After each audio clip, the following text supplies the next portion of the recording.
this is Tori Ann Perky, and from my homeschool to your homeschool, today I want to talk about 5 simple ways that you can record your homeschool.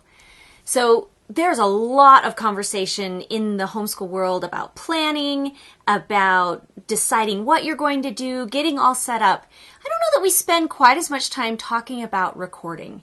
And depending on where you live, you may or may not be required to record. And if you're not required to record, then it is something that is easy to not get around to because you're so busy actually doing the homeschool thing. And so today I want to talk about 5 simple ways to do it. And the reason I'm making this video and I'm talking about this is because recording your homeschool can be really important for a couple of reasons. Now, first of all, you may live in a state where you do actually have to keep records and turn those in. And if that's the case, then you're going to need probably a more extensive system than something that I'm going to talk about today.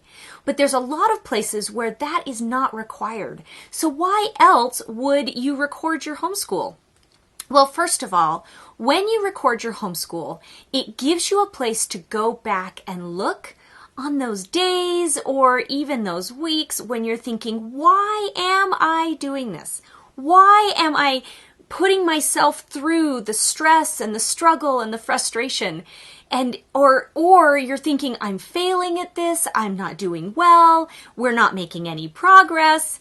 When you're feeling like that, if you have a record, you can go back and you can look at it and you can remember the high points. You can remember that, oh yeah, it used to be that my child couldn't read and now they can read. Or it used to be that we were struggling to learn how to do, long addition.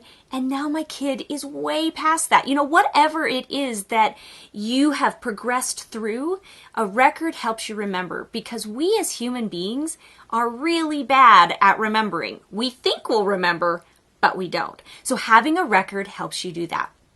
The other reason that you might want to keep a record is, particularly as your kids get older, they're going to start to apply for things, they're going to want to be in things, and sometimes it's really, really helpful to be able to go back and see what they actually did.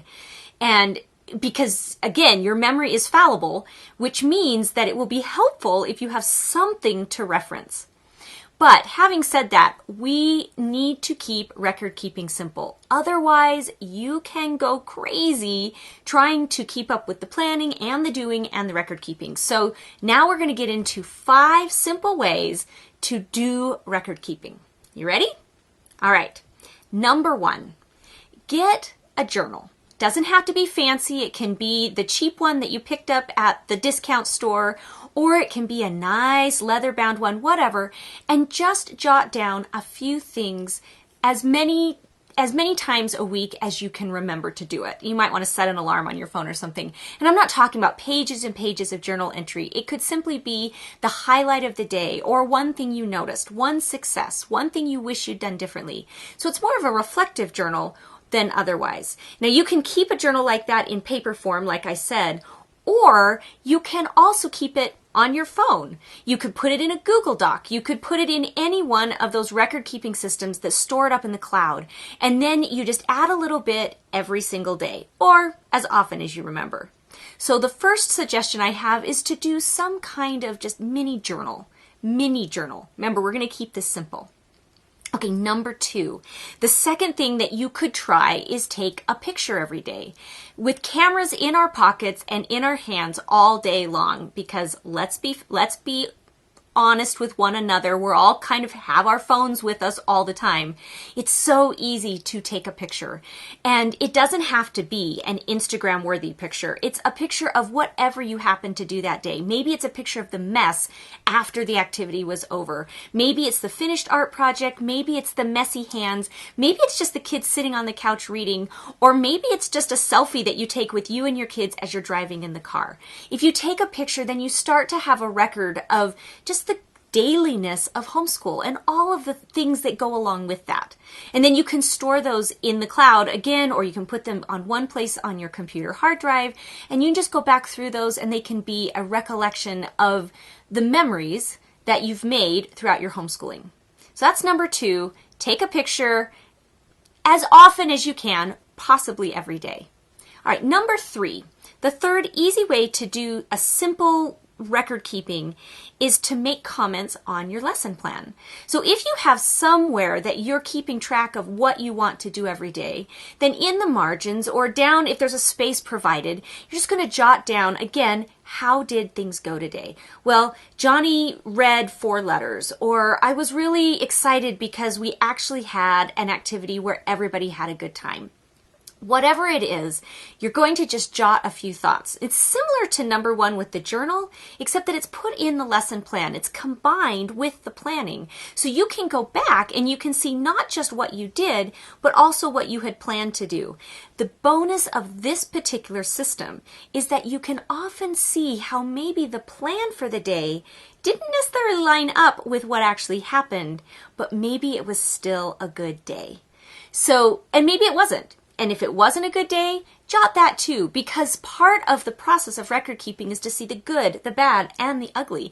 And if you're able to see that there were not such great days, but you got through them and then you had another great day, it helps program your mind to remember there's another good day coming. So number 3 is to just jot a couple notes in the margin or in a space provided in your lesson planner.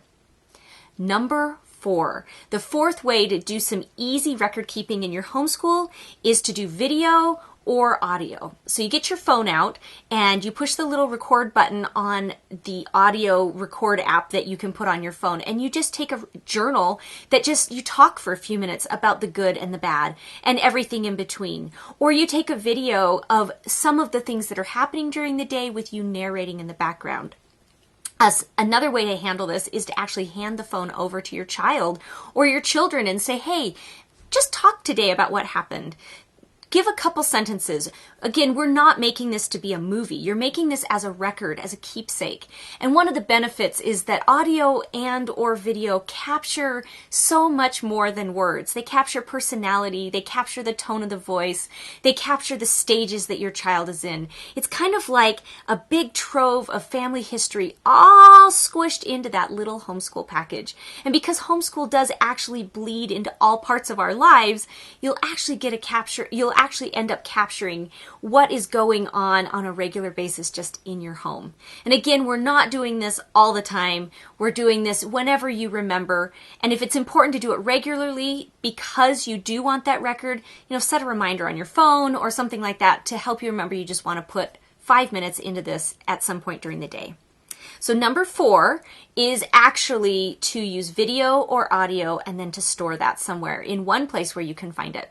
Okay, number 5, the 5th way that you can do some simple record keeping in your home is to create some kind of portfolio.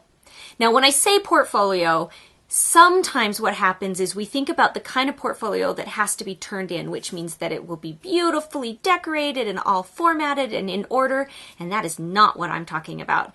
I'm talking about the kind of portfolio where you get a binder and you just have sheet protectors or even a 3-hole punch and you just throw things in as they're created. This is especially fun to do when your kids are creating lots of things in art or they're sitting down and writing simple stories, and as they get older, they can put the papers they write in there, or you can print out pictures of things you've done, so it becomes kind of like a scrapbook.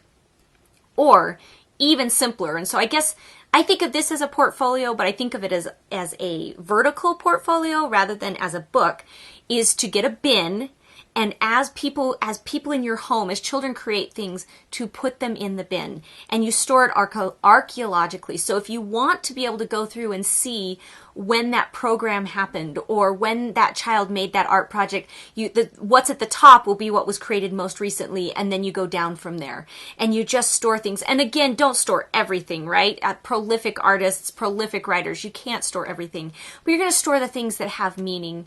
And anything you store, take a minute to just date and write a sentence on it about what it is. Because again, when you look at it 5 years from now, you think you'll remember, but you won't. So there you have it. That's the fifth one. Create some kind of portfolio, either in a notebook or a binder or archaeologically in a bin.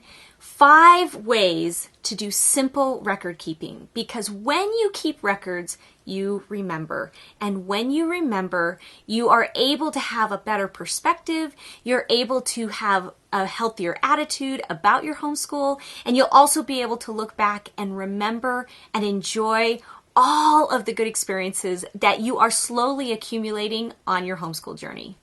I'm Torianne Perky, and from my homeschool to your homeschool, I make these videos every week so that you can be a successful and confident homeschool mom.